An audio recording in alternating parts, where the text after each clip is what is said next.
All right. So, yeah, just, excited today to announce the newest member of our coaching staff, Ernie Zeigler. When we had the opening on our staff, we had an extensive search, and I talked to probably 20 different guys from around the country. There was a lot of interest in this position. For me, Ernie checks all the boxes of what we were looking for, specifically, a guy that has a proven track record on the recruiting trail, built several top 10 recruiting classes, probably most notably the runner-up team in the NCAA tournament that lost to Florida back in '06. Did a great job recruiting at really every stop that he's had, including his last stint at Mississippi State. Obviously being a head coach, sitting in my chair was also very attractive to me. Somebody that's been there in the heat of the moment, built teams, built game plans, proven in the player development category as well. So, when you go around and you make calls and you do different things as far as background check and talking to multiple people, there wasn't one person that I found that said one negative thing about Ernie. He's a very well-respected person in this business, and he's going to bring a lot of experience to our team. So, just could not be more excited about the addition of Ernie, and he's going to fit in very well with the group that we have. How early did Ernie's name surface on your radar? Was it something you had your eye on for a while, or did he recently pop up? Yeah, it came up pretty quickly, and he was aggressive in reaching out early, which I certainly appreciated.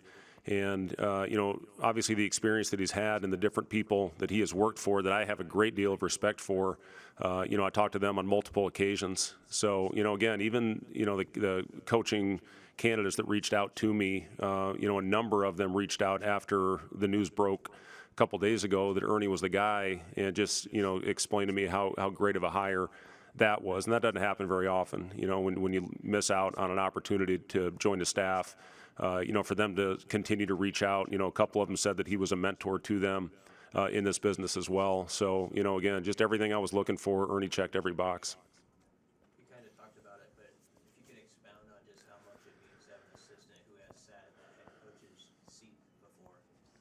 It's important. I mean, most of those guys think it's easy, and they sit there and they give you every recommendation, but until you've actually sat in that chair, you just have that experience of making those split-second decisions in the heat of the moment. It's hard. I've got a couple guys that have filled that now with Nate. Being a head coach of the Windy City Bulls, the inaugural season of the G League affiliate with the Bulls when we were in Chicago, and now Ernie with 6 years of experience at Central Michigan. And then, again, just the different people that he's worked with. He's got a lot of different things that he can bring to the table as far as philosophy. Talk about his experience of, I talk about what his strength is, offense, defense, and they said really he can do it all. So again, another, thing that was very attractive about Ernie as a potential hire. When you called around and asked about his recruiting track record, what did people tell you about why he's been successful? Yeah, you always talk about, where they're based, where they've gotten, the majority of the players. And, with Ernie, he obviously, growing up in Detroit, he's very connected in the Midwest, but also just all the different places he's been. He's been on the East Coast at Pitt. He's been, obviously in the West Coast and Southern California with UCLA, and now an area that's coming into our league with the addition of USC and UCLA. Texas is an area that he is very connected in as well. So, internationally, Alfred Aboya, who's one of the best players on his UCLA teams, has a lot of connections right now with NBA Africa, where he's running that program. So, just everywhere. He, from a recruiting standpoint, to be able to get the caliber of player that we're looking for and that we need, he's not just connected in one area. It's not only in the U.S., but globally as well. You obviously served with Ben Howland at 3 different stops. Did you talk with Coach Howland at all, and what did he have to say? Yeah, I did. I talked to Ben a couple different times and just absolutely raved about him. Obviously, when you go to different places and you continue to bring the guy with you, there's good feelings there.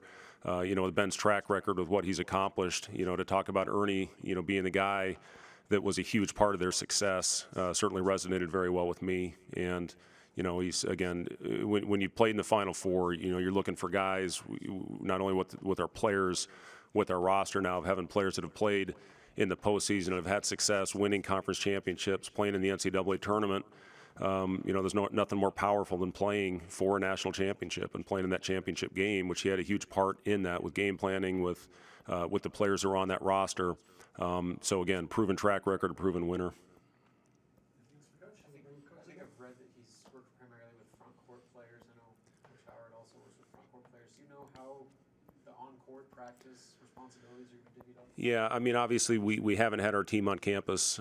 Yesterday was Ernie's first day with us, but listen, he's worked with everybody. His son was a heck of a player that was a guard, so he certainly has plenty of experience in the backcourt as well. But I feel really good about where we are from a player development standpoint. I'm very involved with that as well. So from an overall staff standpoint, I feel really good about player development right now. Thank you, guys.